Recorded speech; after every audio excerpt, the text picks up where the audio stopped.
कहानियों की क्यारी में आज की कहानी है आलसी ब्राह्मण।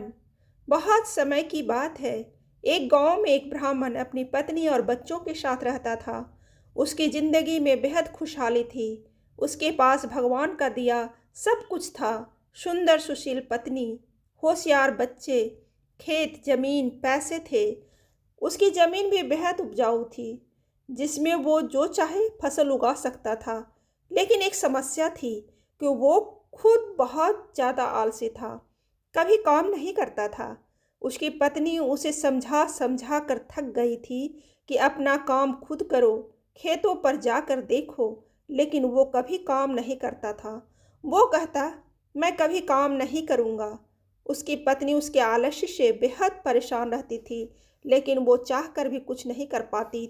एक दिन एक साधु ब्राह्मण के घर आया और ब्राह्मण ने उसका खूब आदर सत्कार किया।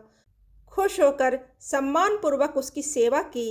साधु ब्राह्मण की सेवा से बेहद प्रसन्न हुआ और खुश होकर साधु ने कहा कि मैं तुम्हारे सम्मान व आदर से बेहद खुश हूँ।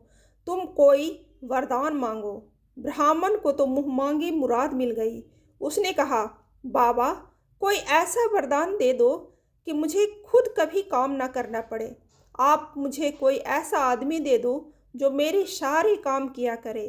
बाबा ने कहा, ठीक है, ऐसा ही होगा, लेकिन ध्यान रहे तुम्हारे पास इतना काम होना चाहिए कि तुम उसे हमेशा व्यस्त रखो। यह कहकर बाबा चले गए और एक बड़ा सा राक्षसनुमा जिन प्रकट हुआ। वो कहने लगा, मालिक, मुझे कोई काम दो, मुझे काम चाहिए। ब्राह्मण उसे देखकर पहले तो थोड़ा डर गया और सोचने लगा। तभी जिन बोला, जल्दी काम दो वरना मैं तुम्हें खा जाऊंगा। ब्राह्मण ने कहा, जाओ और जाकर खेत में पानी डालो। यह सुनकर जिन तुरंत गायब हो गया और ब्राह्मण ने राहत की सांस ली और अपनी पत्नी से पानी मांगकर पीने लगा। लेकिन जिन कुछ ही देर में वापस आ गया और बोला, सारा काम हो गया, अब और काम दो। ब्राह्मण घबरा गया और बोला कि अब तुम आराम करो, बाकी काम कल करना। जिन बोला, नहीं, मुझे काम चाहिए वरना मैं तुम्हें खा जाऊंगा। ब्राह्मण सोचने लगा और बोला, तो जाकर खेत जोत लो, तुम्हें इसमें पूरी रात लग जाएगी। जिन गायब हो गया। आलसी ब्राह्मण सोचने लगा कि मैं तो बड़ा चतुर हूँ। वो अब खाना खाने बैठ गया। वो अपनी पत्नी से बोला, अब मुझे कोई काम नहीं करना पड़ेगा, अब तो जिंदगी भर का आराम हो गया। ब्राह्मण की पत्नी सोचने लगी कि कितना गलत सोच रहे हैं उसके पति। इसी बीच वो जिन वापस आ गया और बोला, काम दो, मेरा काम हो गया, जल्दी दो वरना मैं तुम्हें खा जाऊंगा। ब्राह्मण सोचने लगा कि अब तो उसके पास कोई काम नहीं बचा, अब क्या होगा। इसी बीच ब्राह्मण की पत्नी बोली, सुनिए, मैं इसे कोई काम दे सकती हूँ क्या? ब्राह्मण ने कहा, दे सकती हो, लेकिन तुम क्या काम दोगी? ब्राह्मण की पत्नी ने कहा, आप चिंता मत करो, वो मैं देख लूँगी। वो जिन से बोली, तुम बाहर जाकर हमारे कुत्ते मोती की पूंछ सीधी कर दो। ध्यान रहे, पूंछ पूरी तरह से सीधी हो जानी चाहिए। जिन चला गया।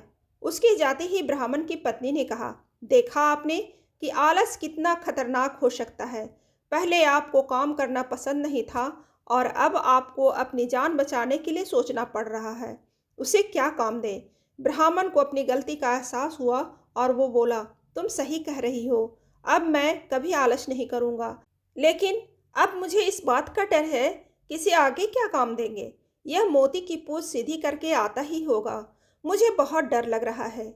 हमारी जान पर बनाई है, अब तो यह हमें मार डालेगा।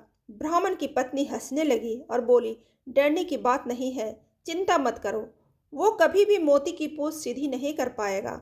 वहाँ जिन लाख कोशिशों के बाद भी मोती की पूंछ सीधी नहीं कर पाया। पूंछ छोड़ने के बाद फिर टेढ़ी हो जाती थी। रात भर वह यही करते रहा। ब्राह्मण की पत्नी ने कहा, अब आप मुझसे वादा करो कि कभी आलस नहीं करोगे और अपना काम खुद करोगे। ब्राह्मण ने पत्नी से वादा किया और दोनों चैन से सो गए। अगली सुबह ब्राह्मण खेत जाने के लिए निकला तो देखा कि जिन मोती की पूंछ ही सीधी कर रहा था। उसने जिन को छेड़ते हुए पूछा, क्या हुआ, अब तक काम पूरा नहीं हुआ क्या? जल्दी करो, मेरे पास तुम्हारे लिए और भी काम है। जिन बोला, मालिक, मैं जल्द ही यह काम पूरा कर लूँगा। ब्राह्मण उसकी बात सुनकर हंसते हंसते खेत पर चला गया और उसके बाद उसने आलस हमेशा के लिए त्याग दिया। इस कहानी से हमें यही सीख मिलती है कि मनुष्य का सबसे बड़ा दुश्मन आलस्य ही है। अपनी मदद आप करने से ही कामयाबी मिलती है और आलस करने से ज़िंदगी में बड़ी मुसीबतें भी आ सकती हैं।